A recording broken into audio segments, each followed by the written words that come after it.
Shovel Knight. Shovel Knight. This is a game that's gotten so many accolades, so many praises, and excluding one thing, and that's a personal thing with me, it totally deserves all of them. It is a fantastically great platformer.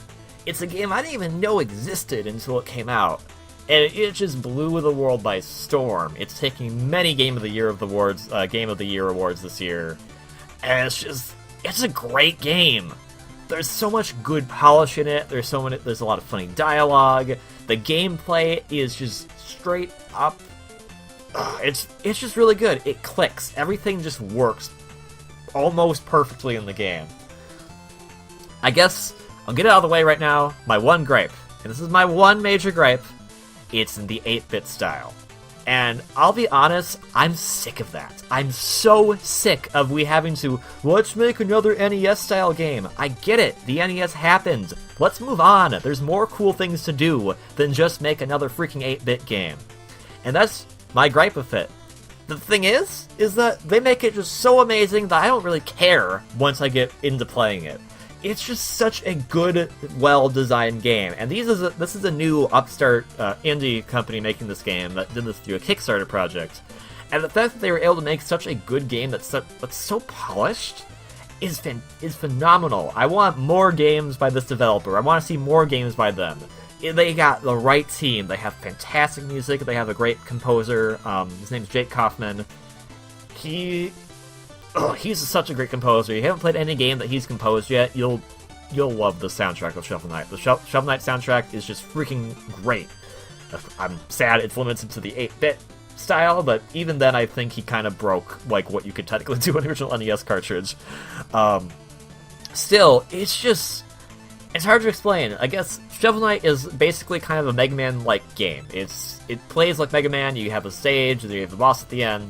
All the bosses are kind of styled after Mega Man-like Robot Masters, and you think about it because they're all different knights. Like, you yourself are a knight, just like Mega Man, you're a robot, and you fight different Robot Masters. The game's split up into a few different chunks, and you can choose stages in those chunks in any order you please. All the stages just have a lot of great polish to them. There's a lot of cool things you can do. There's relics you can pick up, either buy or find in the stage, and they can help you advance, get more treasure, do all this kind of cool stuff. And I just really enjoyed it. It was a blast, and it was such a huge surprise to me, because usually, like, if a game gets, like, so overblown popular, I'm always a bit skeptical, because sometimes the overpopularization of it can ruin it. But no, this game lives up to its hype by far. It's so fun.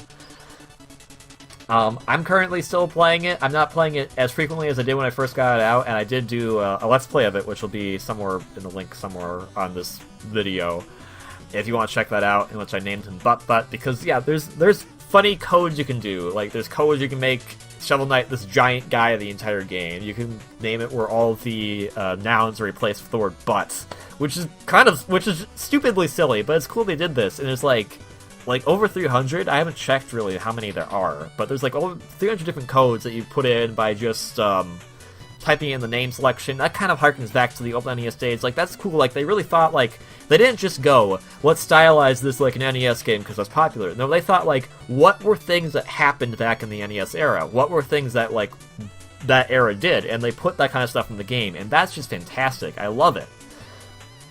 I think there's even some parts where they mistranslate the game, which is silly because I'm pretty sure they're an American company, but that's still kind of funny. That might not be true, though. I might have just misread something.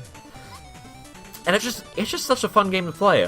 It's definitely, I would say, probably a lot easier than the classic Mega Man games, at least when you play it the first time. If you go play on hard mode, then that's a different story. There's a lot of cool things you can do, like there's different achievements, there's checkpoints, you can destroy the checkpoints, get stuff from doing that, upgrade, get different relics and upgrade your magic and that kind of stuff. There's just a lot of, like, cool little things that they put into it that just make it such a fun game to play. And the fact that you just keep playing it over and over to get all these different things, go through different modes, check all the different little code things. There's a lot of stuff that they crammed into this game that you just don't really think about when you're playing the main game, which is solid enough as it is.